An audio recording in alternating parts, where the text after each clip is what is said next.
And right, there we go. Did the Thunderbirds count down? 10, 9. It wasn't that Thunderbirds? Thunderbirds are go. Yeah, it must They be. did the 5, 4, 3, 2. Oh, that might be Yeah, wrong. there's only 5 of them. Right, So it makes that's sense. right. And they showed off all the cool Thunderbirds. Anyway, hi Okay, everyone. Hello. Hello. And Ed, how do you describe yourself to people? Say senior producer. Senior producer is my job title. Yeah. Doesn't really mean much, though, I guess, because I'm a journalist. I work for Politics Joe, which, if you don't know it, is a YouTube channel. We make content about the news and politics for young people, and I also work across the other Joe brands. Joe Brand, not the comedian. Yeah. But the other... Yeah, I was going to say, it's not a politics thing. It's part, the politics is part of the overall thing. Yeah, so there's a company called Joe Media, and we make Football Joe, Rugby Joe, that was right, Fight yeah. Joe, Yeah. Joe.co.uk. Yeah. And I kind of make mostly content for the politics pages, but that'll change over the coming months. I'll kind of spread across. So I'm doing lots of different stuff. But now, you're a smart guy. When you grew up, you could have done music journalism. You could have gone around all the concerts. You could have done comedy. You could have been a football journalist. Why did you choose the one thing? Why did you go for the sort of Sisyphean task of, do you know what, politics? Like, when did it start? When did it all go wrong? When did it all go wrong? It actually really wasn't a deliberate choice for me. Oh. So it all really comes back to, at school, so in Scotland, I'm from Glasgow, we have a subject at school called Modern Studies, which is kind of a combination of sociology, current affairs, and politics. And that's what I thought studying politics at university was. Right. It's not. It's about like the theory of power and like philosophy. And I studied politics at Edinburgh University, and I didn't particularly enjoy it. But what I did really enjoy was I joined a student paper there and got into like, I was the only one going to like I was interviewing the student union president, things like that. I was probably the only person who they did an interview with. There was a guy, his name, I'll name him, President Johnny Ross Tatum, who was the president of the Edinburgh Student Union from like 2015 to 16. He and I used to like meet up for coffee and like talk about issues, like imagine in a way like the lobby does in real life. So I knew I wanted to be a journalist, and I eventually did a master's in journalism, and as part of that, you had to do work experience, and I really liked Joe and Politics Joe, and that work experience went well, struck a that's where you got your work experience with them. Oh, okay. So where are they based though? We're in London. Fine. So you can move down. Yeah, I'm studying in London. Oh, okay, right. Right, I see. Okay. So it was easy. The commute was normal. Do they have any big unis in? Well, they must do in Scotland. Like, any big unis? Big, like the main two, because everybody comes out of London, but they must have big. No, I'm sure that Edinburgh and Glasgow, Aberdeen, St Andrews, Dundee. St Andrews, St Andrews. Oh, of course, right, yeah. A prestigious one, yeah. Right. So what did you? So you just sort of slipped into it. It wasn't there when you were like 16. You weren't fighting with. It happened to be journalism. You happened to do work experience in politics, and then okay, right. Yeah. When do people go right wing in politics then? Because you're at uni. Nobody's right wing at uni, are they? Yes, they are. Really? Yes. No. Yes. You're 19 and you start going. Oh yeah. They were. Yeah. You know what? I like Fox. No. Well, no. Yeah. I mean, I did politics and philosophy at university, and there were quite a few people who were conservative, if not far right. No. Oh, you finished it? I finished. Yeah. Oh, okay. No, I got chucked out. Oh, right. Yeah, I knew there was something. And then I came back and then I finished it at the I'll show them. Why did you get chucked out? A difference of opinion. Political or social? They thought I should be turning up and doing work. And differently. Fair enough. So what? Go on then. The right wing. How can a little 19-year-old lean towards that? You've got nothing. You got no capital. You've got no house. It's just where do people's? I mean, you're asking a very broad question, like where do people's values come from? Right. Like, where do they come? Well, it comes from your background, your parents, your socioeconomic. Yeah, factors. But all your friends are going to be Democratic. Yes, and sometimes people like to be contrarian. Don't they? Oh, I suppose. Right. Yeah. There's also the sense of not everyone thinks about politics all of the time. Like I think people talk about universities and particularly free speech at universities, and I think the people like that politicians and the media are so obsessed with these things is that there's a really small proportion of students who actually go to hear David Starkey talk and engage in like the university debating society, but they are overrepresented in the political class and the media class. Right. So they think that's what's important at university, but the vast majority of people, it's going out. It's getting drunk. Right, Yeah. He's playing FIFA 2 till 3 in the morning. You know what I mean? Yeah. Most student magazines are all going to be left wing, more or less, aren't they? I was wondering, is there any like depends. young right wing ones? There is. I'm sure. At uni. Yeah, there's a good Really? young conservatives club. Oh, I suppose, yeah. They're interesting. They're interesting guys, but also in the sense that I think particularly now, all the kind of the manosphere influencers are radicalizing young men in Nowadays, particular. yes, Yeah. different. Yeah, and this is things that is due to the change in media. I think that yes, that there are. I mean, there's been quite a few polls recently that says young people. There's a very, very growing right wing / far right sensibility within younger people. Even there was some awful opinion poll recently that said, was it 25% of people, 30% of people thought that that democracy was a bad thing and we needed an authoritarian Caesar-like ruler for a few decades just to get things back on track. Yeah, the right wing, they must spend a lot of time trying to get young people, like young influencers and all that. Because the problem with the right wing is they're the ones, they've got the money, do you know what I mean? No morals, so they will buy people. You know, where Democrats have to be a little bit more fair, but they'll still go for it. But right wing, there's a young Instagram, let's pay them money. I think it's... like the army, get them while they're young. Yeah, and but I think it's a shame. I think that there's a lot of... Because I'm a nerd, right? Just here we go, I'm coming out. You remember the podcast? Long term. So, I found out it was a Warhammer fan the other day. I never knew he had it hidden. Casual. That was when I was 11 or 12. I've dallied in the Hammer of Wars, but not a not a true believer. Right. You know, but yeah, all these sort of groups like that. You know, even Warhammer. Warhammer has like a huge Nazi problem. No. Yes. Oh God. Like all these things, comic books, video games, Really? all these things. The traditional. Sort of sanctuary of the outcast and maybe the less cool people. Yeah. These are all have awful communities now, and especially online communities. I mean, it's really even those. It's just you're just like, oh my goodness, just right wing nerd. Yeah. Oh yeah. You even saw that when they were rebooting Star Wars recently, and they had the audacity to cast a black actor in it, and there's massive backlash about that. Yeah. Jesus, even like nowadays. There's a Wyman in my Star Wars. So they're causing fractions even within that, like at that sort of mainstream light entertainment. And there was a bit. I mean, I think Steve Bannon mentioned he said that yes, that he was actively trying to go through things like video games and sort of dejected and sort of socially alienated young men, right? Yeah, and that was an intentional move to try and do that, to try and draw these people over. I remember seeing online years ago there was a few that came out where that because you can't pay people to say political things on these gamers or whatever you call them, Twitch, those sort of things. So they were paying people, and then what would happen is people that clearly had no interest in politics, they just received some money. There's one girl specifically, so playing computer games, but they're just talking when they're playing the games, and then they said that they would always wait an hour. And then say, so did you see that thing the other day? Oh, God, it's so annoying, isn't it? Like the way they talk about Trump, like it gets on my nerves. They think, and they found, no, you're basically doing an advert. You're doing a paid advert. Because they couldn't say it overtly. They just sort of just talk and let it come up. Well, having said that, I mean, Twitch is there's the politics sphere on Twitch is big. You know what I mean? That's a big thing. No. Yeah, like live stream stuff. It's, lots of people do that. There are lots of very, very big people who make whole careers out of that. So, Do you buy the newspapers or is it all online? I buy a newspaper at the weekend. Yeah. I usually buy an FT Sunday. weekend. I usually buy one on a Saturday because if you get like the FT weekend, it's across both days, and then the I, their weekend edition, is across both days. I've got an I with me actually today. I was in the shop. I was like, that one looks more readable than the FT. So the weekend. Financial Times, are they just financial now? Has that all changed? Are they a bit more broad? It's all news. I don't really read. It's a newspaper. The financial and the business element, right. And they have excellent features journalism in their magazine.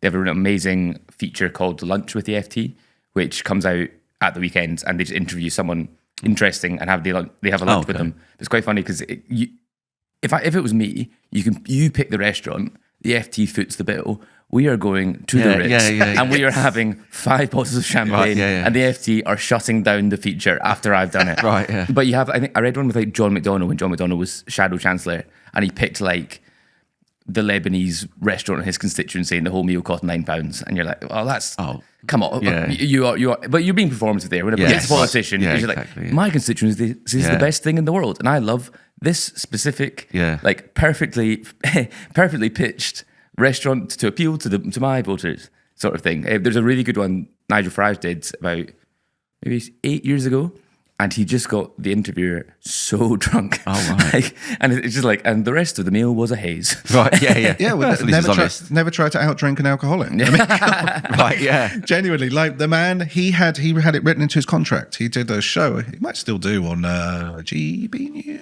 Yeah, he still does. Yeah, still does, eh? Yes, he had it written in his contract that basically, like, there was a little bar there and he could drink during it. And like, I swear that was just so he, because it was, the show was like live at 8 o'clock in the evening. It was just so he didn't get the shakes. Shakes, right, Yeah, genuinely, because he's like, well, he'd be half cut already because it's in the. So I listened to the podcast with Frank Skinner, and he was talking about when he was an alcoholic, and he used to just fall asleep on the central reservation and all that. And he said I couldn't drink from a glass first thing in the morning. He said so I had to drink from the tap because my hand was shaking, so I couldn't hold the glass. And I thought, that doesn't sound right. Anyway, but then like a video popped up online, and it was this Russian guy said this is what alcoholism looked like, and it was in Russia. It was in somewhere, and they were trying to. We're talking about Russian alcoholism. No, and it looked like it was a cheap video, and the guy was like this, and they gave him the glass, and he went like this, and then it went like that. I thought, oh God, he was for our listeners. He couldn't hold a cup. For our listeners, Theo was shaking. Oh right, yeah, and pretending to miming pouring a glass. But I thought, oh my God, your hand was like properly like MS, not like the little jitters. I thought, God, that's terrible. You had to drink from a tap. Yeah.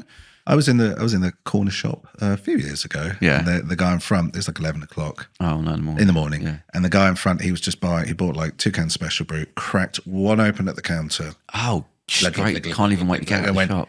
Downed it in front of me, and I'm like, yeah, cool. And he just goes, ah. Oh, and no. like pain's gone. And I was just like, oh, dude, I think you might have a problem there, bro. Well, I did removals for you, and there's all the people at the bottom of the society had gone. There's just people out of jail, and one guy would turn up drunk every day.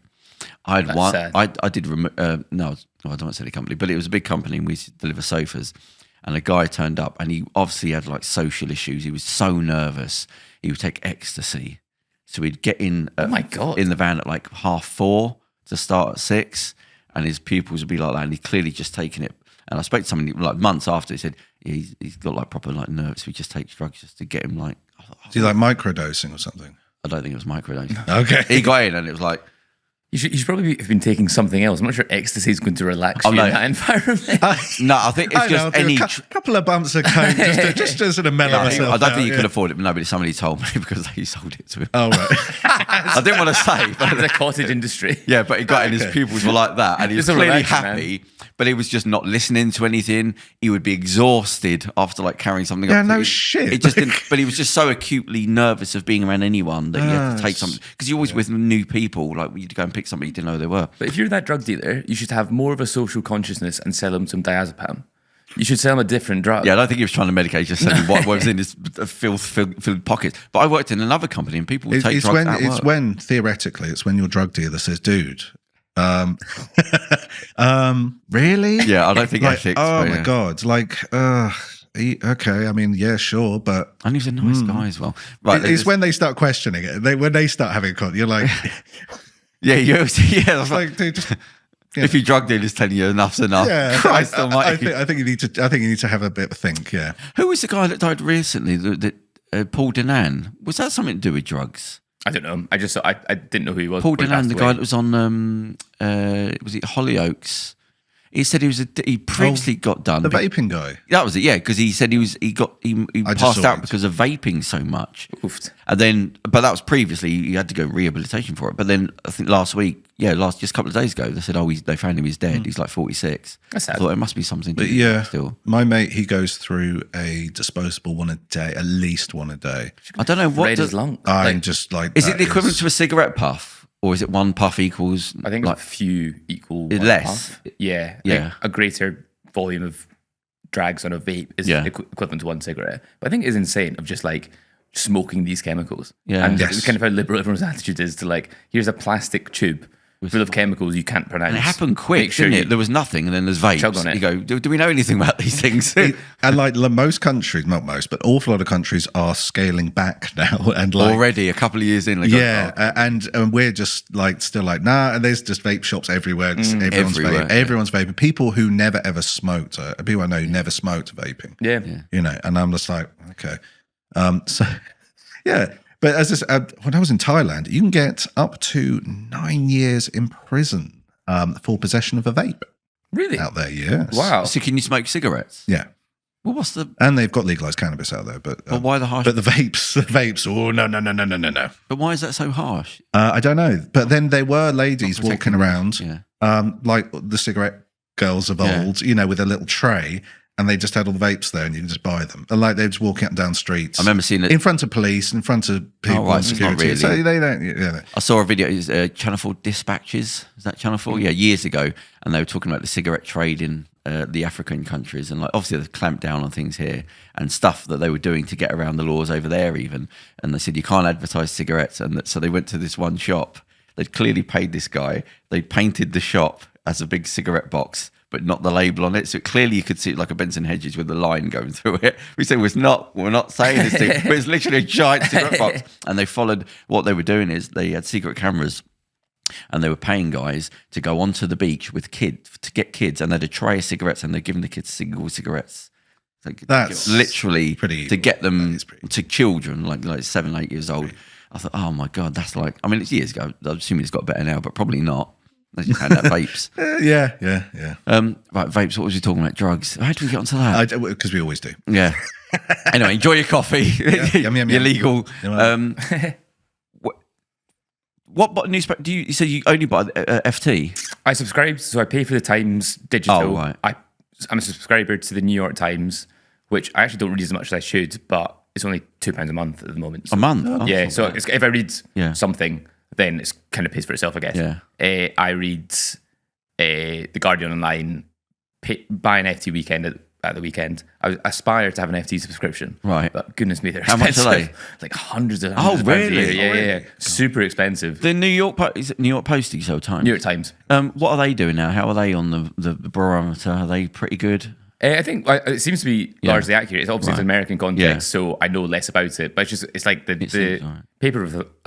paper of record in America, isn't it? So Yeah. you kind of feel you have to trust it. Their content is actually really good. It's quite like an ambitious digital project. They do like these video essays on YouTube as like a product of the Times. Yeah. They bought Wordle, so all their games. They have like a specific games app. Like I think like they seem to be doing pretty well for a newspaper in the digital sphere. They seem to have transferred very effectively. Did the it's owner about of money, that, it's the about billionaire, monetized. didn't he run for president? Was it that The New the York guy? Times. Do you mean Bloomberg? There was there was a billionaire there's Bloomberg, Oh, it's who Bloomberg. does the Bloomberg network. Right. So it's- I remember him in the lineup with Trump, and they said to him, "What is it? What do you think about politics? We have 2 billionaires running for president." And with Trump stood there, he went, "Who's the other billionaire?" And like, yeah, right, yeah, what a load of nonsense. Meow. Yeah. Good stuff. So Sorry, who's the other billionaire? Yeah, I'm sorry, who? What? Yeah. I don't even know. Are they the ones that released the thing on the UFOs in New York Post years ago? They were the first New one York to put Post it are on. the real like. It's a tabloid that's real like. Oh, look at him, Charles. No, because I know the New York Post. Oh, okay, right. That's Oh, it known is. for being a bit. Right. What was the scandalous one that always had like My Alien, the main celebrity? National Enquirer? National Enquirer, was that it? Sounds right. I believe so. Yeah, I've just remembered I spoke to the guy. that got sacked Fat from there. Child and all that. Yeah. Yeah, that was it. Yeah. That boy.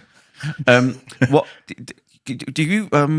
No, you don't buy newspapers. I've never seen you with a newspaper. I bought one the other day, and it was the first time. I What do one when was I it? catch a flight. Like so, when I that's buy, quite nice. because I like to. Because if I go abroad, I like to have something English to read. So if I'm in a cafe or a restaurant, whatever, I can just pull out the section. So I buy like a big thing, and I was amazed at how much it cost. It's like the £6 or something for a For a guard. newspaper. Yeah, I think it might have been a weekend one or something, but it was like £5-6. Yeah. It's like, jeez, I remember when this used to be like £1. Yeah. Have all the newspapers gone online?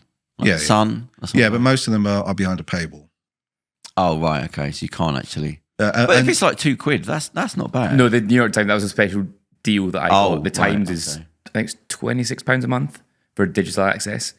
And some of them are like, it's not ludicrous money, I would say. And if you believe in journalism, you probably should be paying for something. Yeah.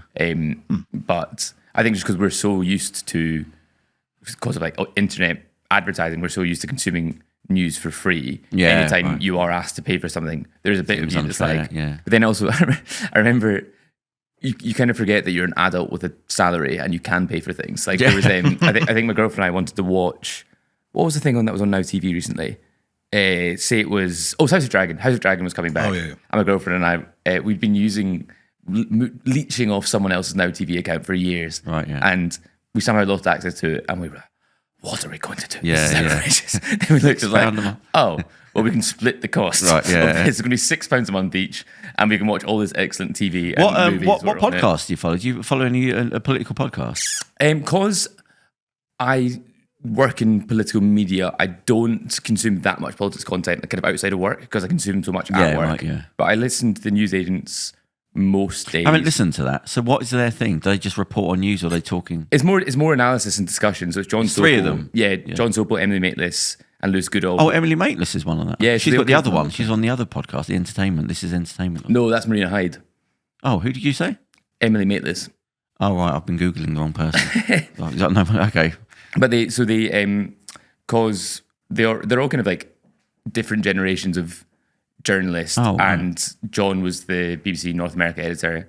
Emily was the anchor of Newsnight. Lewis Goodall was on Newsnight as well. And they kind of, it's a mixture of reporting and analysis. So kind of about the story of the day, and they get massive interviews. It's quite interesting that they had one of the first interviews with Rachel Reeves when she became Chancellor. So 5 years ago, or when the Conservatives won the election in 2019, you really wouldn't think that Boris Johnson or British Sunak would have sat down with a podcast. So it's become like a premium product. How, what is that filmed for YouTube? Yeah. Oh, they do? I think they do better on audio than they do for YouTube. So how did you move up in Joe Media? So you got your internship, so you're making the coffee. Yeah. So that was I was actually over the 2019 general election. So I did 2 weeks of work experience, and on my first day, we filmed a video which was British people, I can't remember the actual title, British people react to the cost of healthcare in America. Oh, yeah. And I was asked to do the research for it. And that went on to be the most viewed video of the general election. So, like full stop. And it's probably the most viewed video that Joe Media has ever done. So that was literally my first day. So from then on, like even you know, like work experience, everyone's obviously very nice to you, but the second day, people from like accounts were coming over and like being like, well done, man, that was great. Okay, so you like They were making coffees for you now. Started really high. The did. bar was very high. Okay. And then I was like, okay, well, this is sick. I'm going to be offered a job when I finish my master's. But then COVID happened. So my master's was extended. I was like, if I get any job, I'm going to be delighted. I eventually saw Politics Joe post advertising a job for a videographer. And my now boss, Ollie, I had a very good relationship with him over that work experience. And I messaged him and I was like, I think I'm going to apply for this. I'm not a videographer. And he was like, doesn't matter. We can like do an interview, have a trial shoot. So I'm not even funny. I did not know how to use a camera. And on this trial shift I did with him, we went up to Bolsover in Derbyshire and filmed the Vox Pop. And he said something like, oh, can you adjust the aperture on the camera? Oh, no. And I told you. I don't know. I don't know what that is. So he did it for me. And I think his attitude was, Ed's got good instincts. We can teach him how to use a camera. Yeah, right. Yes. Then I was hired and it became quite clear just how much I didn't know how to use a camera. And it was really like baptism of fire. I wasn't really taught at all. I would say I'm now like a pretty, but an average videographer. I can do sometimes I look back at some things and think, that's beautiful. I can't believe I did that. And other times I'm like, that's out of focus. Right, yeah. So, but eventually I said to Ollie, I was like, I'm not a videographer. Like, this is kind of ridiculous. Me doing this, I think I'm a better reporter than I am cameraman. And he was, I agree. I agree. So I got the opportunity to do more and more of my own stuff and do my own reporting. And that was probably so I'm almost 4 years at Joe. So that was probably about 3 years ago. I got that opportunity to kind of start making my own content, and it's just kind of grown from there. So how does the content, what's the content now that you're doing? So it's a mix of stuff. So I'm actually in like as kind of mentioned before, I'm in like a transition phase between my roles. So I did a series called Extreme Britain. And the idea of that is go to a place in Britain that is the most or least something. So Leicester is the least white city in the UK. Least white. Yeah, so go to Leicester and go like speak to people about immigration, or go to there's a place in North Norfolk, which is the oldest place in the UK. Ask them how to buy a house, Right. things like that. So going to like these places and seeing what those extremities of kind of a demographic. What comes to mind when you think about having done those? What stories came to mind? What popped out that was like the opinions or what? There was a woman in North Norfolk who she gave the most So is it incredibly... North Norfolk? It must be like going back 80 years. but it's Every house is like 200 years old. Digital. Yeah, right. They're showing North Norfolk. Yeah. But she gave the most, because like you got some stereotypical answers about like stop buying avocado on toast, stop buying £5 coffees, as if that's going to make a dent in getting right, tens of thousands of pounds for a house deposit. Yeah. But this woman, I reckon she's probably in her late 70s, early 80s. She gave the most empathetic, sympathetic breakdown of the structural problems that are stopping young people buying a house. And she owned a house. She'd owned a house because Okay, she right. bought one for like £3 in Yeah. 1971 or something ridiculous. Yeah. But she was saying, she made the point actually, which actually hadn't occurred to me. When people talk about young people not being able to buy a house, they're largely talking about like stereotypical like graduates, like young people working, like living in inner cities and flatchers or whatever. They're not talking about like 21-year-olds with 2 kids who they don't have the money because they are spending money supporting their family. Yeah. They are going without already. They are prioritizing feeding their children, clothing their children at the expense of themselves. So any money they've got to spare, they're not putting it into a housing deposit or an ISA. It's going on making sure their kids Getting through that week. are warm and fed. Yeah. And so, and I think that's a conversation that is really, you don't hear that when you talk about young people. It is when people talk about getting young people in the housing ladder, it is young professionals, young couples who are looking to buy a house together. It's not young families, which is obviously a large proportion of people in that situation. When people talk about buying a house, it is weird. I say to people all the time, you've got to forget about buying a house. Everyone, more or less, is paying a mortgage, just other people's mortgages, right? You are just paying, and you're going to be paying more because you. So the conversation should really be about deposits. That's what it is. It's not about can't afford to buy a house. You can afford to buy a house. You can't afford the deposit. I don't think that's true. I don't think you can afford the deposit. The average deposit now is tens and tens of thousands. No, but that's what I mean. The problem isn't paying a monthly fee like rent. Yeah. The problem is paying a deposit. It's true. If deposits weren't there, everyone, because you're paying rent anyway, and more than more than the bills we pay. The amount of people I know that are in 40s and have just rented all the time could have paid off 2 mortgages. The problem was I just couldn't get the money together for that deposit. So I don't know why people just don't tear away from saying can't afford a house. No, you can't afford a deposit because then that system would change, force the problem onto the deposit issue. I know you've got shared housing things now where you can buy the shared ownership, or is it? I don't really get it, but people seem to be against it. But it seems pretty good. Have you heard about it? Yes. You pay like £5 deposit, £5% deposit. Which you can get over a couple of years. That's fine. Yeah. But then people seem to be against it. I can't figure out why. I think they tend to be in not great areas because obviously like government, they've owned them. But I can't figure out why more people haven't gone towards it. Have you ever heard of this shit? No, I have heard of it. I don't know anyone who's done it. Yeah, I don't know why it's not I think it's just because is it just like plaster over a gaping wound? Like you still ultimately don't own that home, I guess. And what's the point of owning half of a flat? But then you pay more. Is it the different? I just never. Or maybe it's just the way it's being sold. It's just not being sold. I don't know enough about it. Yeah, I'd looked into it for somebody else, and it seemed all right. It's like you put the £5. It was like you could get a house for like 100,000. You put five grand down. Is it? And then over the years you can pay more. I think it might be difficult to sell. So you can pay into these things, but then Right. I think it's actually sort of difficult. Overall something. Yeah, like with where they have ownership lease. It's kind of like a lease thing. You own the property for 800 years, 200 years, or 300 years. It's just kind of like a bit tricky to sell. Yeah, to be honest. You're soon to be a landowner. Possibly. A landowner. Yeah, You bought an estate. I say land to show it's a bit more. Yeah, a house somewhere. So yeah. Is it the one with the fireplace? The open fireplace? No. No. Yeah, what was the one with the boiler wasn't working? And I was worrying about you over Christmas. That's where I'm living now. So. Oh, yeah, it's that one. No. Oh, it's somewhere else. Oh, right. Yeah, I was worried about him over the other Christmas. It annoyed me. It's the only time he's annoyed me because his boiler broke during. It was the Christmas before and it was cold. And I thought, even on Christmas, I thought, I hope he's all right. He came back and went, oh no, I've got an open place fire. Oh, for God's sake! Sitting in front of that. Well, just Yeah. You remember your boiler wasn't working? Yeah, I know. Yeah, I know. It's still not working. So yes, I'm aware of this. Well, you got an open place fire. That's why. Well, yeah, Take a sometimes. tin bath to wash in front of the fire. Drags it in. Yeah. To watch Steptoe Coming and in Son. dressed in a barrel, with, straps over it. Yeah. Do you remember Steptoe when he said he would be bathing in it. They drag in the metal bath, and he'd be doing the washing up in the sink as well. He did in the film. He was in his own bath in this kitchen sink. I love your frame of references. Let's step to for the over 80s and it listening. And he was drying himself off with the net curtain in the kitchen. Anyway, do you remember? Do you know Steptoe? I know it. I know the name. I've never watched it. Do you know my first entrance to comedy and politics was with Ramsey Nesbitt, that really? show. Yeah. Because there's quite a lot of politics in it. Yeah. Usually about the working class and the upper class. I think it was around the time what was made the culture capital of the world? Was it Glasgow? Glasgow in 1990. Yeah, it must have been that, yeah. And so it was during that, and he was doing a lot of political thing about that. But that's all I remember from the Ramsey, like the politics. That's my first entrance into towards the end politics. of the previous disastrous Tory governments as well. Oh, God, I didn't think that. We have, we every now and then they just kind of burn out. They just end up running on fumes and then sort of stutter and stop. Really, is John Major still alive? Yeah.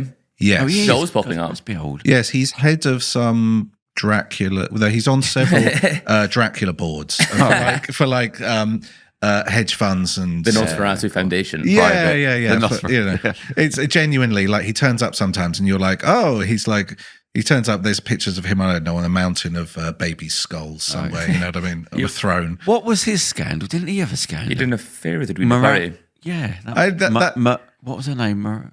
He had an affair with somebody called Edwina Curry. Edwina Curry. Yeah. I love that. That's such a nothing now. You're like, Oh. God. You're like, what? When she was an adult? Yeah. You're like, yeah. How old was she? Oh my God! No, she was about 40 then. You go, oh, what? It doesn't even register now. You're just like, what? And this was happening in Parliament? No? Oh. Yeah. Okay. Right, so he was drugging her or something? Yeah. He was blackmailing her? What's going on? No, it's consensual. I remember him watching a documentary about him running, and they were like, because whenever somebody new comes along, they find a way to go, oh no, this is what we needed. Whether it's a woman or no, we need the young people. Is a Tony Blair. His one was, we need somebody with no personality. He's basically just an accountant. Come in, I'm not going to do all the fluffy stuff. I'm just going to do the job. And even that didn't work. You can't, just everything that comes in, there's always, this is why it's going to save us. Because you need the Joe Biden. You have the sort of divisive, enigmatic figure, Thatcher or Trump, and then you need the Joe Biden afterwards, so everyone can just relax a bit, and then you go safety or you go back to Tony Blair or whatever. You said Trump's getting in tomorrow, is he? Yes, I that believe came so. Quick. Yeah. Isn't he? I saw a sign I just drove past. I thought, did I read that right? Where he said it's the first one where his inaugurations indoors for security reasons. Second. Who was the first? Trump. Was the first time. Was it Reagan? I think it was like there's particularly snow. I think it's Reagan. Yeah. It's gonna be like minus. It's the weather. Yeah, I thought it was security. No. It's like minus like. Oh, I want to see. Where are they done in New York? No, Washington, isn't it? DC. Is it particularly bad weather? Is it? It's freezing. Oh, right. It's like minus like. I thought it was a security reason. No. I just saw something the other day. Because Joey B, when he had his, Joey B. Oh, right, yeah.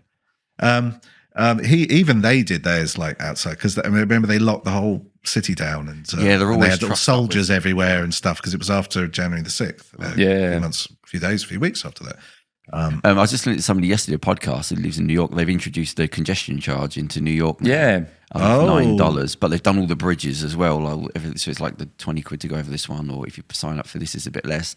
And I just thought, it starts 9 quid. Like we started the 5 quid. All we've got to do is just jimmy the door open, right? We've got the door open, yeah, everyone's good. Right, now ratchet it up. I just read the other day, there was parking, motorist fines every year. I think it's just under £9 million revenue for just handing out parking tickets and things. In London, that is. I think that's part of it now. Mm-hmm. It always reminds me of Carry On film, where they're trying to come up with congestion charges, and they talk to Kenneth Williams as he works in this. How can you get more money? He goes, the sex enjoyment tax. They're just taxing anything. He said it might be a bit too far, but I thought that's how it starts because you've got the congestion charge. Not an issue for me. Tax free. Then they've got congestion charge. Then it went to the ULEZ charge. Then they've got the other one. He goes, see, all they've got to do is jimmy the door open with one little tiny quid charge and just split it open. Then 5 years later, charge. I suppose ULEZ is about air quality, though. I guess, but it's just again, eventually, it's just the sex enjoyment tax. It's just it starts off. I think primary school children shouldn't die die because of the air quality in London. No, I'm for it. It's because that I would be more for. That's what ULEZ is. Well, yeah, that one. The thing congestion. You go, knock it off. It's just all you're doing is stopping poor people coming in or people that have to work here. Because I didn't understand how nurses have to pay and police still have to pay. Go, no, they should all be. That's working for the society. You can't have that. Shouldn't they could just use the enormous public transport system that London has? Yeah, no, but I just say just put up tax or something. Don't start charging People love per that. road. People and all love that. paying tax. People No, love but you're tax paying it going up. anyway. It's just a lot more. Because if you said, oh, we'll pay an extra £1, it would do the same thing as saying you've got to pay 30 quid a day to come in. We'll just take, because, and it's that thing of, well, if you're on that side of the road, you don't have to pay, and then you've got time zones, so you have to work around it. You go, just take more bloody money out of Tax tax. is a big Start issue. doing roads. This road, you do pay, that road, you don't pay, and that between that hour and that hour. It's just mental. But taxation is a big issue right now. But you're paying it anyway. You're paying a lot more. It's like getting more money out of people by saying it's this charge, but it's got to be 15 quid rather than everybody pays a quid. But people outside of London don't like people inside. Yeah, London. I mean, and you've got- they're not going to foot the bill for it because they just. Yeah, but I'd pay for something in Scotland. I said, well, I just You would. do it anyway, I guess. Yeah, You don't have a choice. Someone it's said, tax on tax. You know what I mean? someone was saying the other day, it's a stupid thing. They said, "Oh yeah, that London should become. Oh yeah, we should get rid of London. Oh yeah, Scotland independence. Get rid of London because that way the country will be much better off financially. London's a drain. All the immigrants and poor people there, all the poverty. It's a drain on our thing, and we'd just be so much better off without London." And I'm just like, what industry is in Birmingham? Yeah. What industry is in Manchester and Liverpool and Belfast and Glasgow? It's not really.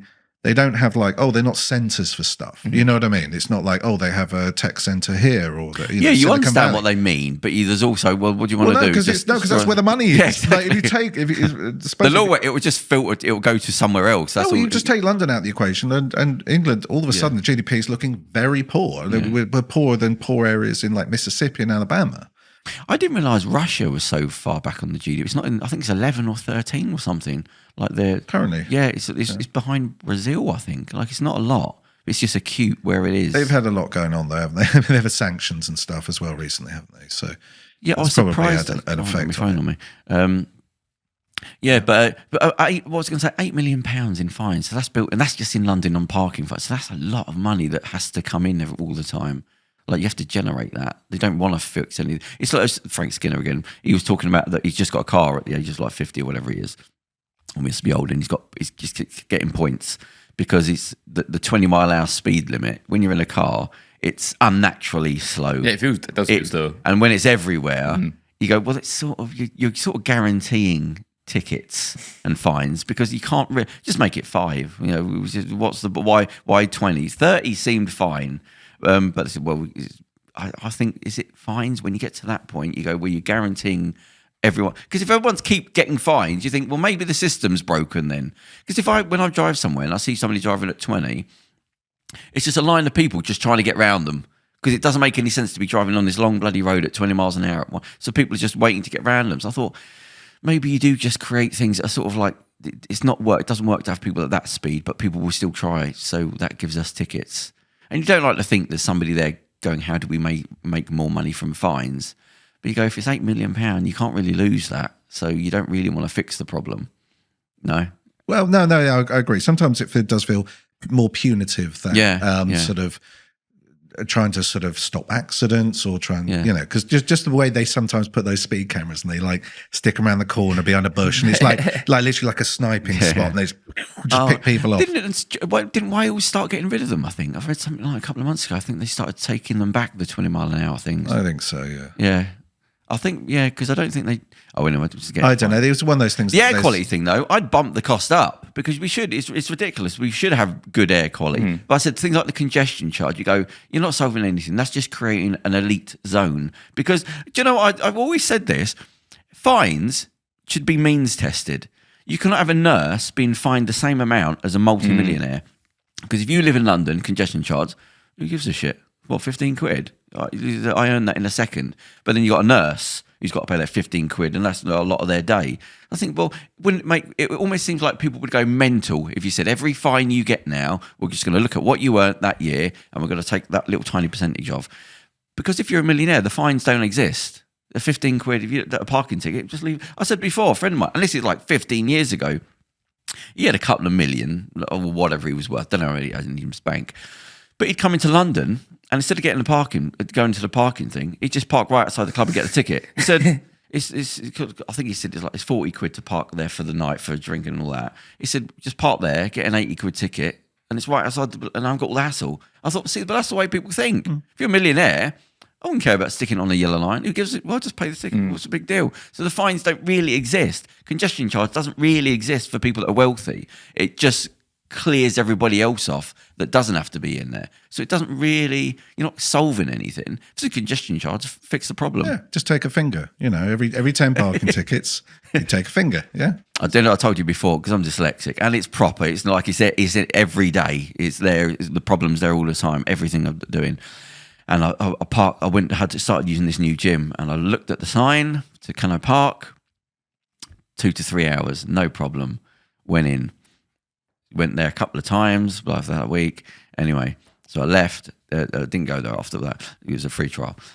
Months later, bill drops through. Bill drops through 1,400 quid. 1,400 pounds for what? For the I think it was 8 tickets that I got. Oh, that no. Obviously I didn't pay. That then went up. And because I'd sold the car and thinged it, they were going to the old address, not the new address. So technically, I was done. I should have changed the address there. But I went back and looked at the sign. It said it didn't. Sorry, I thought it said 3 to 4 hours. It didn't. It said 2 to 3. Just my brain saw that, and I looked at it a couple of times. But for whatever reason, certain numbers, like when I see letters, for some reason I will look at certain letters. It just swaps with another letter. My eyes are seeing something else. And I tried to get out of it, couldn't do it. All these tickets hadn't been paid for months. All around 1,400 quid, I had to pay it. £1,400 because I just read the bloody sign wrong. That's for sure. Now that's my fault. I mean, I'm not. But technically, somebody said afterwards. He said you shouldn't have paid that because I sent him a picture. He said there's a legal thing where the sign has to be a certain height, and above that certain height, the font has to be a certain. That's a legal thing. I think it's 8 feet. Yeah, it could be like normal writing, and anything above that it has to be a lot bigger. And he said that's not legal, that sign, because it was like high, it was high and it was small. He said they're not legal. It was like NSCP, one of these ones. But I'd already paid it by then. I was like, I'm going to go through all that again. But yeah, so I think it's things like the ULEZ and all that. That is, you should not have guzzling bloody things pumping out stuff. The congestion charge is just like, we're just going to say you can't have to pay to come into this road now, and that feels unnatural. And it was £5 quid. It's like a toll for a bridge, isn't it? Like it's not a fine. It's like a service for using central London roads. Yeah, but this is what I'm saying about paying tax. You've already paid the road tax. Like you're creating a tax on a tax. I remember when congestion cards come out, I said if you allow that, they're opening the door to everything else. That's an entryway. They're obviously going to bump the money up. It's not going to stay a fiver forever. So it's like, well, just put money on taxes. But what do you do with London? Because London's a mess. Yeah, if somebody says we're going to do something for thing, and we're going to build something in Devon, and it goes into town, so yeah, because that's the way the world works. You do things here, but you have to sort of keep it ticking along because there has to be some travel. But then also you have to limit it because obviously travel is a nightmare, like driving. But then go, right, what we're going to do is, right, you're paying your tax anyway. We're not going to create a road, then we're going to charge you more tax because then you're just going to charge us everywhere in 20 years. So, and we know the way this works. You're just cracking the door open. So I would say, right, okay, you got your road tax. You've already paid. That's what it's for. Because otherwise, take the bloody road tax back. And I'll pay that instead. But what I do is say, right, we're going to push a load of money, and we're going to make the trains and everything so nice and so well run that you're going to want to use that. Not now I've got to have to use it because wasn't that New York... was the initial thing, wasn't it? Is that money would be ring fenced? Yeah, it does nothing. It never comes back. However, it kind of is. Exactly. Which is the issue. The mayor in New York was defending. She said, "Well, we've got a fantastic New York system for everybody to go on." And like 2 days later, a woman got set alight on the bloody. Yeah. And you just think, oh, see, it's not stop.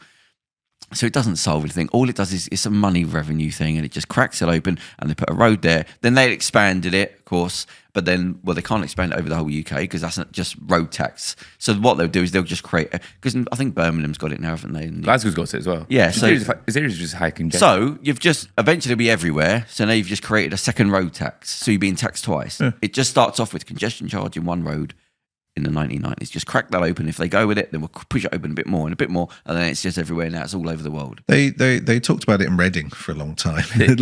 But I think that they just thought no one's actually going to pay to go into Reading. So we're actually just going to it's going to end up being a ghost town basically. So you're going to get a congestion reward for coming in. yes, we should be encouraging people to come. Hasn't Wales got one that goes one way but not the other? The Severn Bridge. Yeah, I remember going over there once. I had to pay what way? Pay to go into Wales, to go in, to go out. Is that still there? Yeah, but aren't the tolls supposed to only pay for the building of the bridge? I thought that was a legal thing, or it used to be. Maintenance probably as well. I could have swore it was just free, is it? Yeah, but their revenue now, they're well paid off. I mean, they're not. That money does not go to just keeping a lick of paint on it once a year. It's just because it's such an arse to go round. So they just got you, don't they? But again, right, okay, fine, you've got to put tax on, but then take the road tax, because you're giving your road tax and another road tax. Well, then just put 4 road taxes on. Why not just throw something else on the extra? We just say, right, your congestion charge is these hours, so we're going to charge you that. Right, but actually, if you want to go between these hours, now you've got to pay a little bit more. And we just do it per hour and just change it and add more. But if you want to come in on the weekends, it's going to be 6 times the congestion charge. Then Sunday night, it'll be 4 times. It's just cracking the door open. Yeah, when they figure out the tech, you'll probably get done per mile, won't you? If and when they ever have some kind of app or something. Yeah, well, that's the thing now, because you're just dealing with automated. They're cutting people out. So if the camera sees you, the ticket gets automated and sent out. They don't even have a person in between. It just automatically gets printed out. There's nobody in between, which leaves no room for anything. There's a guy a couple of weeks ago. He got the money back, but it's like after 2 months, because he had to stop to get out to look at the sign. But the camera just saw the thing there, clicked the register of the time, thing went out, the letter was printed, went into an envelope, and somebody posted the envelope. And now you've got to fight that to go, no, I was getting out. But then you got 2 months. Some people just go, I'll just pay the bloody thing. Yeah. Anyway, so that's fines. How do you keep sane with it all? Because I think you're I think you're the same. I sort of dip my toe in. I think, oh no, forget it. I can't be bothered. It's too much. What's the point? And I just pull back a bit and like dip my toe into politics again. I think, oh, what's the point? Like, reading the Daily Telegraph regularly, which I do, stresses me out. And I just think, God, if this was your only source of news, or even of the outside world for some of these older people, because the average reader is probably about 78. You'd just be terrified, and it would just be a night. Your brain, your life would be a nightmare. Your view of the world would be awful and one-dimensional. Just like world. So where do you keep saying with it all? Like, what do you believe in the change? Do you believe you're forcing the change? I don't know. I've never found politics like frustrating. It's something I don't really understand. Like, as in, I appreciate that. You two were being earnest there. That is how you feel about politics. It's not something I've ever really felt. You know, when people say like, "Oh, politicians are all the same," whatever. I'm like, they're not really. Like, there's different personalities. They're not all the same, and I think it's quite dangerous to tar all politicians as all the same. Because you're only going to hear about the extremes. Yeah, absolutely. But I think that's a hand wave, because they're like, I support and I'm in favour of some scummy, slightly, this is someone saying, this party I support, they're not perfect, but then neither are the others, and they're all the same. And it's just like, well, they're kind of not. And there are people that are really bad and really I always feel awful. like the Democrats, they're always letting you down, like the left. They never really push. Like, the sort of things about the right wing, you thought if you did the same, like the right wing, just fight for things and stand up for things. But the problem is, it's sort of, the problem with democracy is it is messy, because you're trying to constantly. It's never going to. There needs to be some compromise. Yeah, because you're constantly trying. It's built into the system. It's going to be complicated, and you're going to annoy people. That's the problem. I think that's the difference between the left and the right. Yeah. Is that when you go to Conservative Party conference, you talk to people, and you're like, they're like, the house has been on fire there for like 3 years. Like, since Trust, you go to the Conservative Party conference, and you're like, oh, you must be worried. No. Everything is A-okay. Like, they get behind whoever the leader is, regardless of who it is. So like, if you're like on the liberal wing of the Conservative Party, you probably are completely opposed to Kevin Badenoch's politics comments on immigration. You might disagree with her on LGBT issues, because you believe inherently that any Conservative Party government is better than a left-wing government. You just rally behind her. I think the left's really bad at that. I think the left is there's a purity test to left politics, which is kind of self-defeating to a certain extent. Yeah, and I also think something else that frustrates me is during the election, you'd see vox pops of young people being like, "Oh yeah, no, I don't really know what the parties stand for. They haven't reached out to me." Every single party published their manifesto on the internet. What else could they have done? You're just not interested. Yeah. You haven't done the work to look it up. Yeah. Well, you've got a machine in your pocket that you can ask oh my questions God. that has information that may or may not be 100% accurate. Stop. You have to be careful with the source, but if you have a machine in your pocket, if you ask it questions Yeah. or type questions in, it'll give you an answer, right or wrong. They're just using it for pornography. Stop watching pornography. Read the manifesto. Honestly, Who was the American comedian? He's got the show on HBO, the interview show, stand-up comedian. John Stewart, John Oliver? No, but that one. Give me another one. Oh, what's his name? Bill Maher. Bill Maher. Yeah. He did the hang on. He did the thing. He said absolutely genuine. He said this is what was being Googled about politics just before the election. Oh, yeah. And the first one, he said, this is absolutely real. He said, is Joe Biden still president? Like, they just didn't even know about Kamala Harris running they just didn't know. Like, they just weren't, I don't know. All I know is Trump. Who's Kamala Harris? I just know Trump and Yeah. something about the other side. I thought, oh, God. But yeah, I heard this a lot before our election. During the beginning of the election cycle, lots of people were saying, who's Keir Starmer? Yeah. He's just turned up from nowhere. Yeah. It's so weird. It's like he's just suddenly appeared. It's like he's been created. Yeah. I've never heard of this guy. He hasn't even been on Joe Rogan's show. I don't know who he is. I've never heard of this guy. Why has he not been in the news? Yeah. Why is no one saying this? When did he become leader? TikTok. It's insane. Like it's just that he just suddenly appeared, and all of a sudden we're supposed to accept that he's running for prime minister. Because he's not an extreme personality saying extreme things. Because the media, obviously lots of media some people consume, they probably have never. But that's what I mean. much. TikTok. He hasn't got a TikTok channel. And certainly not positive. Yeah. TikTok.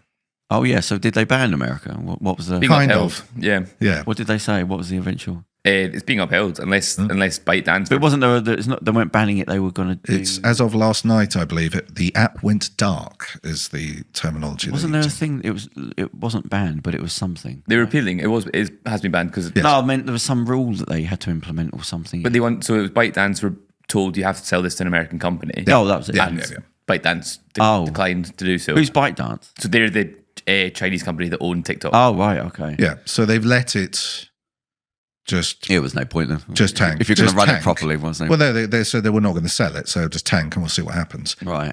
Trump's apparently the message on the app. I don't know whether this is true, but the message on the app says, currently this has been suspended by the by the American government. However, due to like the brave and noble work of President Trump, right?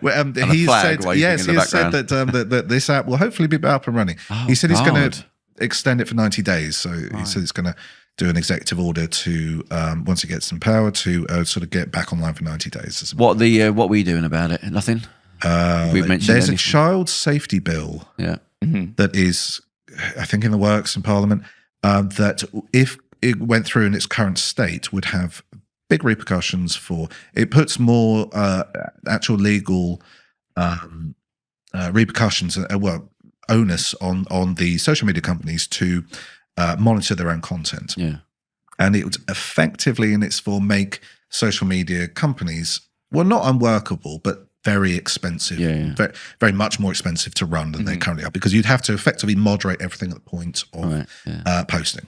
Did Australia ban under 16 social media, something like that? Yeah, they did. I don't know if that's... They did. And in Florida, I think they did. Or at schools, it might have been. I don't know how that's implemented. Yeah.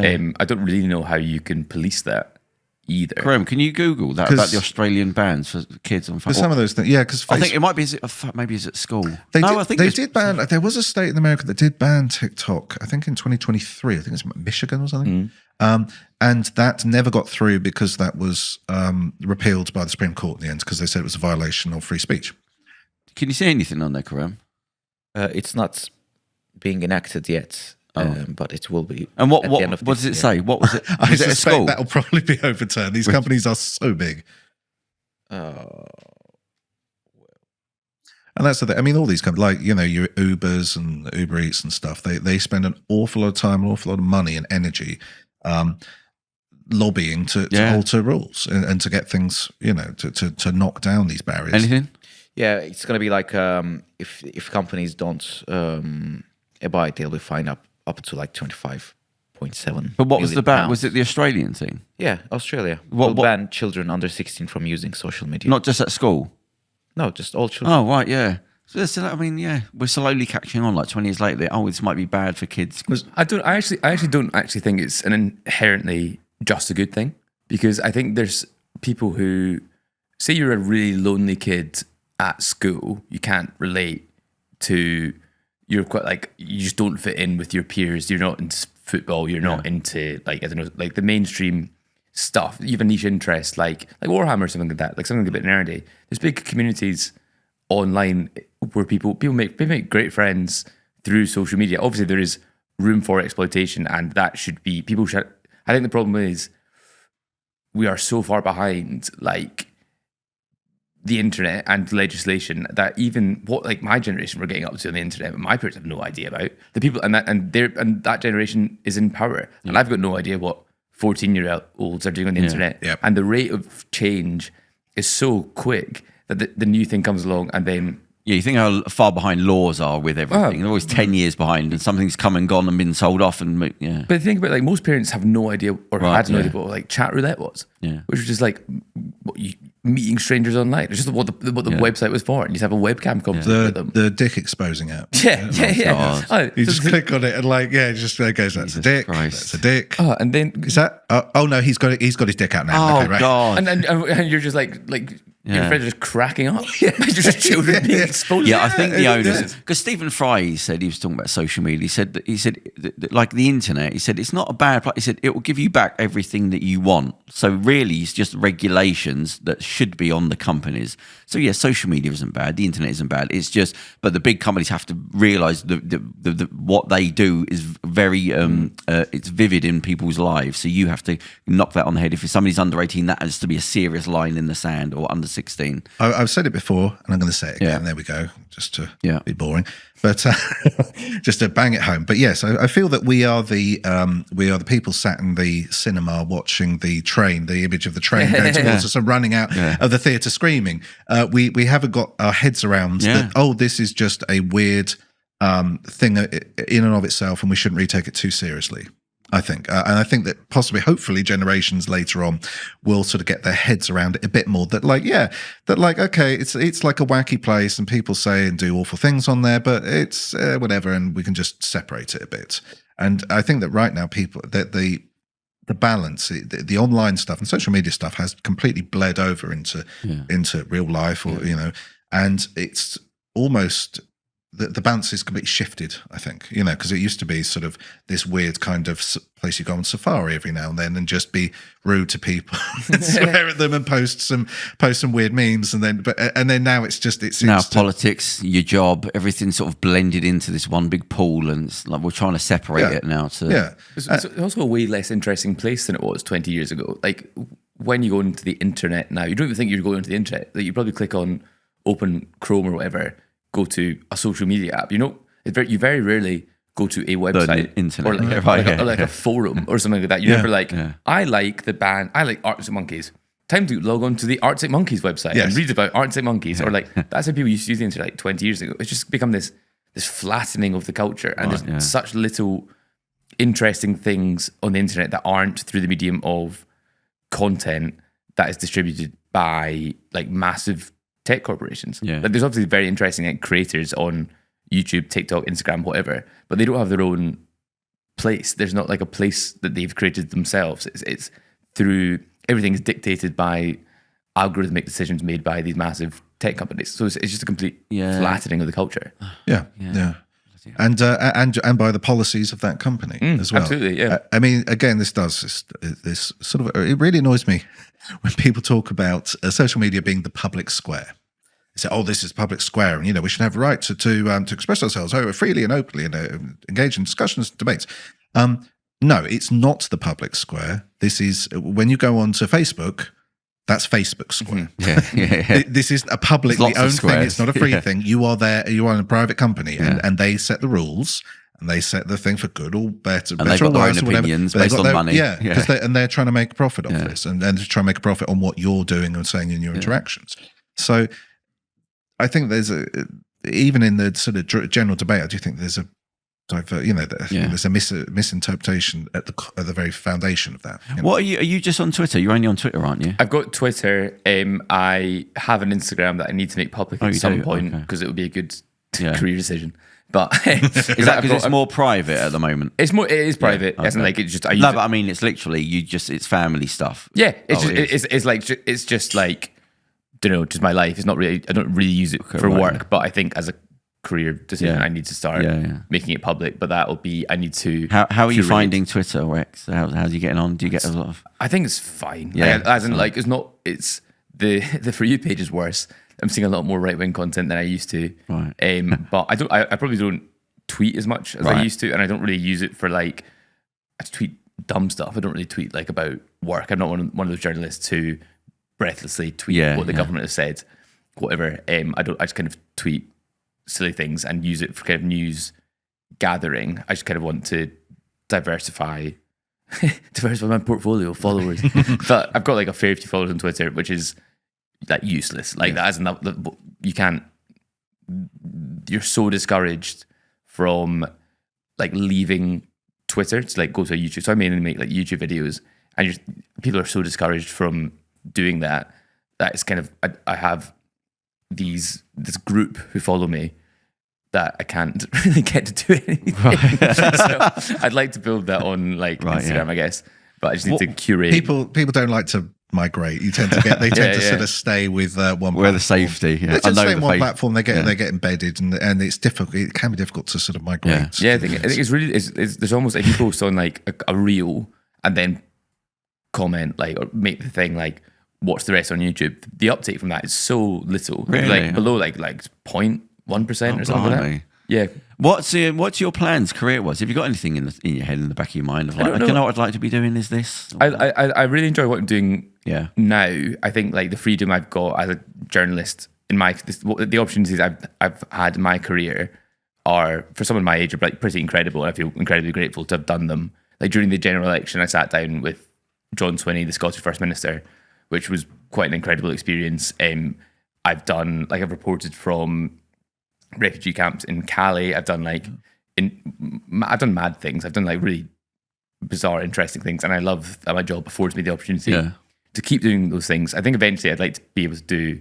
That's part of like making my Instagram public. Is eventually get the opportunity to make my own stuff, and monetize that. But that's a way more long term thing than immediately. So, Videographer's gone. You're not going to follow that career path. No, you're not going to go back and study apertures. I think for the benefit of videography, that's probably for the best.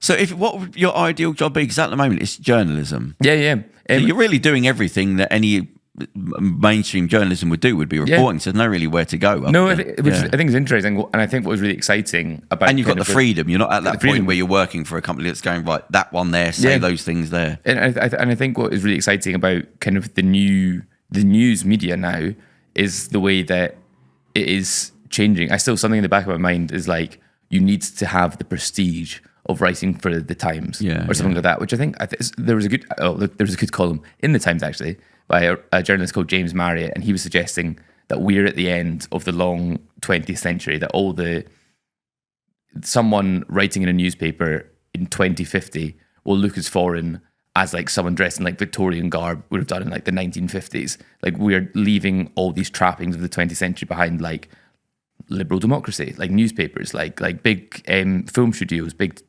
like omniculture TV moments, things like that.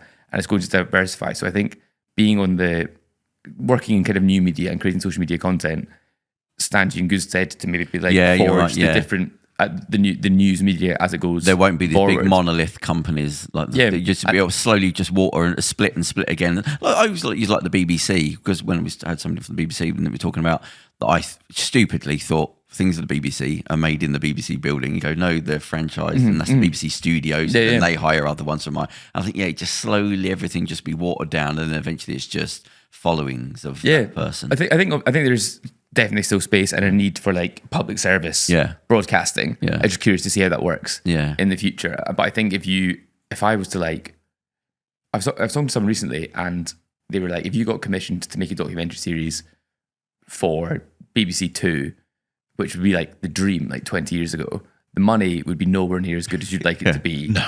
And none of and people you would want to watch it wouldn't watch it. Yeah. Which is something I love about my work is that my friends watch the stuff that I make because it's where they are. Like if I worked for CNN, they'd be like, "Oh, cool, you work for CNN."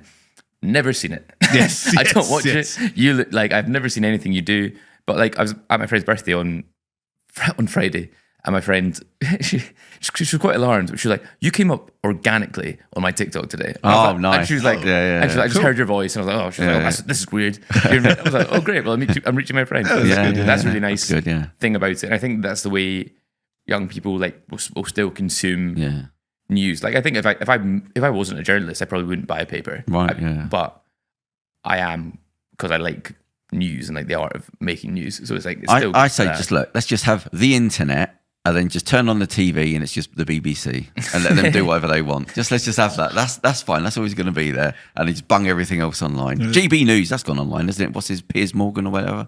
The council show. No, he was Talk TV. Yeah, Talk TV. He's gone in. And they've just put the show online. He's he's doing his own YouTube thing now. Yeah, because I spoke to the producer that was working on his show, and they said they've just basically it wasn't working, and they said now they've just taken the most popular shows and just stuck them on the internet and closed the thing down. But he just has the shouting show now. they get 4, 5, 6 people on, and they all just shout at each other. His shtick is, can you believe this person with outrageous opinions is saying these outrageous opinions? I know. This man doesn't think women should vote. Can you believe that? This communist is being a bloody communist. What's going on here? You'll explain yourself. You're like, well, yeah. You got the communist. You invited the communist on, and now he's being communist. Yeah. Oh God! Well, lighten up. What do you do? And what do you do in your spare time? What do I do in my spare time? Problem is nowadays, work and life has just bled. The social media is the work that works the social media. So what do you do when you're completely away from work? Completely away from work. Books, films, sports. I read a lot. Yeah. Because I'm a man who lives in East London, I've started playing paddle quite recently. Oh, that's so strange. That was the Suzanne that we had on here. She's the spokesperson for the press. Oh, really? For paddle. Yeah, it's just suddenly, and then somebody It's really good fun. Somebody signed up to our social media for paddle. What is paddle? Paddle is It looks like tennis. I can't figure out. It's like tennis and squash combined. Okay. So there's like perspex walls around the court. That's what it is. And you can kind of play off them. But it looks like a tennis court. But yeah. Is it the one with the weird hand things? No. Scoopy hand. They look like I know that. I can't remember that name, but it's not that. It's like handball or something. Something like that. Yeah. But this is like they look like ping pong, big ping pong. They look like swing ball rackets. Yeah. And it's you play like in doubles. It's good fun. It's extortionate and really hard to book a court. So I play like once a month, but which is less than I'd like. Strange. I'll have to get ahead of that. The paddle thing. It's good fun. And then I just spend time with my girlfriend. What books you read, or what comes to mind? What the last one? I'm reading Dune at the moment. D-U-N-E. D-U-N. Oh, D-U-N-E, right, the book. Yeah. Have you seen the films? And Yeah, that's what's the. It's interesting. I didn't quite realise how much commerce was in these books. Right. Because it's all about like a trade war, and you kind of don't really have any context. And they were saying there was a conversation about Arrakis, which is the planet. Yeah. It's like they're going to harvest spice, and they're like, the Harkonnens are making 10 billion Solaris from this. But you're like, so is one Solaris $1 US? Oh, right, Is that a lot? Yeah, I Like, have no context. and it is quite funny that it is just about trade and like tariffs and whatever, and you're like, I've got enough of this at work. Do a space battle. I'm sure you could probably see why it was always thought to be one of the great unfilmable really novels, because it's all backstory, it's all context and backstory, and it's like, okay, well, trade deals. We're in like the whatever the 40th millennia, and like whatever it is, and like 20,000 something, I think something like that, and like. Okay, there's all this stuff, and there's houses, and then there's this, and then there's this group who's doing a eugenics program, and then there's other people who don't like them, and there's other thing, but none of this really matters. No. And like you're like, what? But the interesting thing is the world, world building, and it's just difficult to show that on screen. Yeah, so, there's a TV series about it as well at the moment, and it's set 10,000 years before the movies, and in it. The Empire's like, the Fremen are giving me trouble in Arrakis. I was like, that's literally the plot of 10,000 years later. Oh, How right. is the intergalactic politics exactly the Nothing's same? happened, How is yeah. nothing? How do they still The interest exist? rate still the same. Yeah. How are they still like a renegade group? Like, surely at some point you'd have sorted Yeah, that that's not out. fantasy, is it? That's like, oh, that's the real world. 10,000 years in the future, Nigel Farage will be Prime Minister any day. We are working behind the scenes. But so, what are you What are you doing now? Any reporting coming up? Is there anything? Yeah, I've got. I've made a short documentary about. There's a place in Hertfordshire. It's called the Porn Star University, where if you're an OnlyFans person and you want to learn how to be an OnlyFans person properly, you go and Whereabouts in go to Hertfordshire? Because I live there. Royston. Royston, that Yeah. tiny little area. Where exactly? Just sort of, Yeah, just so I can go round it. I I'm just curious, just for free. Royston, that's a tiny area. That's quite a. Yeah, it's an interesting. Right. And so I met some interesting people. Obviously, by definition, they're interesting. About how they got into the industry, what they want to achieve. It was cool. It was a cool place to be. The modern world. Yeah, so that will come out. Yeah, okay. Well, it'll come out tomorrow. I don't know when this is coming out, but Couple this of probably days. out. Yeah, this probably be out on the Oh, Joe right. Cody UK And what's that channel. YouTube documentary? Yeah. Little video. Oh, okay. You don't do a podcast, do you? We do. Politics Show podcast. Was that the three of you? Yeah. Oh, Yeah. I thought that was not. Oh, okay, right. The only that depressed me. Tell me an uplifting news story. Just is there something Uplifting news story. What? It's not uplifting to say we're going to teach you how to go on OnlyFans. No, I was just thinking it's that's very I just need something an nice to look uplifting. forward to. What, like a story about kittens or something? I don't know. I don't know. Yeah, I don't know what I was Kittens asking. are very Have you cute. worked on any stories? Like the where it's economy's doing slightly better than they Yeah, thought. inflation's That's, yeah. Is it? Are we doing all right? I've turned off it. I don't know. They're talking about interest rates possibly being cut, and the IMF forecast is up apparently from what it was, so they've upgraded it. So things, because about a week ago they're like, oh my god, the economy is going to collapse. Like the bonds markets have gone up, so the borrowing that we're doing is going to be exponentially higher. Blah blah blah. Turns out that's kind of settled down a bit now. Right, okay. Because they were saying at the beginning, it's quite weird because they were saying, oh, the Chancellor needs to resign. And we need to get rid of this government. And now they're like going, well, like the Telegraph was Actually, like, it's fine. well, We were maybe a okay. bit hasty there, lads, actually. Like things are going slightly better, but we still want to get rid of her. She's still doing a terrible job. What's happening with Scotland and England? Is there still what way are they independent? They're not. What's going on? I think you'd have heard about it if they were independent. Yeah, that's what I mean. But it's always in They the might make the background. news, It's like a yeah. record in No. another room. That's can't. They got? Is it? Has anything? The I will end on this, SNP so- are so the SNP were in kind of crisis, like pre-general election. They got 7 MPs, I think, returned from. They had like 57. Yeah. And combination of factors. There was like a police investigation into their finances. Hamza Yusuf had to resign as first minister for going back after the Greens withdrew their confidence in their kind of coalition. It wasn't a formal coalition. It was like, I think it was a confidence and supply agreement. But since Scottish Labour were like forecast to become the next Scottish government, but since UK Labour got into government, everyone's gone, whoa, not this. Right. And now I think the SNP are about 17 points ahead in the polls, which is quite incredible because they've been the incumbent government since 2007. Yeah. So they are long in the tooth. Yeah. It's never going to happen, is it? Scottish independence. I don't know. Has it changed in the last 20 years? Well, Hasn't really got any. the kind of the crucial thing is young people.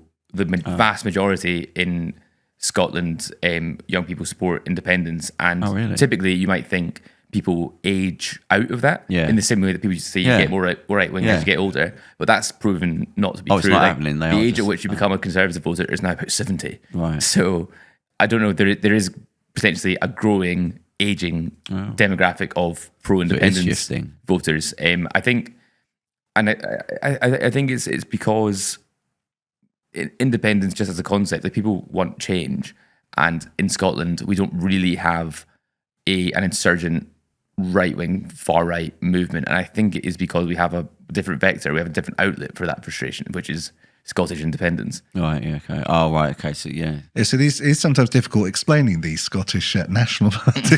But they're not really like they're not. They're sort of like a little bit sort of nationalist. Because they're not the nationalist party, they're national. Right. Yeah. Yeah. That's But I suppose right. they are by definition nationalists. Like there's different types of nationalism. There's like civic nationalism, ethnic nationalism, and they're kind of like cuddly civic nationalists. National socialism. National socialism. Yeah. All right. Well, that was it. What is Joe Media? Who runs it? Who runs it? Yeah. What is Joe Media? Does it stand for something, or is there somebody called Joe that runs? So we make content for the average Joe. Oh, that's what it is. Yeah. Who's behind it? Who's behind it? Is it a person, or is it not like It's like it's not like Murdoch? an entity. I'm going to be. I don't know the actual ins and outs. Best of it, not to to be honest. ask. Yeah, it's fine. The average Joe. If you oh, look, that's if you look what in it is. Company's House, I'm sure. Right. that Okay. There's like I just didn't know if it was part of like a big. No, big, I the think- Guardian or something. no. We're like an okay. independent. Oh, right. So you are independent. Okay. Well, listen, thanks. We had a bit of problems getting you on before because of December and all that everything was going on, but I really appreciate you coming on. Thank you for having me. No, it's been great having you. And do I feel a bit about politics? I feel like when there's people like you out there, I think, okay, there's somebody there that's sort of keeping an eye on things. It can't be that bad. Any final words on politics, Charles? What did you study at uni? Philosophy and politics. Okay, and did you get anything out of it? Yeah, yeah, loads. Like I what? mostly did political theory, and I actually quite enjoyed it. Oh, you actually, did so enjoy I it. did Why? do Because you it. didn't have to do a lot of work. Well, actually, no, I did Oh, you have to do did? quite a bit, but like quite a lot of reading stuff. But I found it very. So it is useful. So yeah. Okay, lovely. So did you finish your studies? Yeah. What did you get? What was the name of the course? It was politics with quantitative methods at the University of Edinburgh. And what's quantitative methods? Hang on, we got another show. To go. All right, quickly. It's statistical analysis. Oh, okay. Oh, Right. okay, right. So. All right. Well, there you go. So education is still holding good for universities. Study philosophy and politics. Do you say, Charles? Do you put 2 thumbs up? Yeah, I'd say Oh, good. education for Non-ironically. No, yeah, it teaches you, it gives you a good framework for life. Yeah, know what I and mean? Yeah, I'd recommend Where did going you to study university. it? Edinburgh.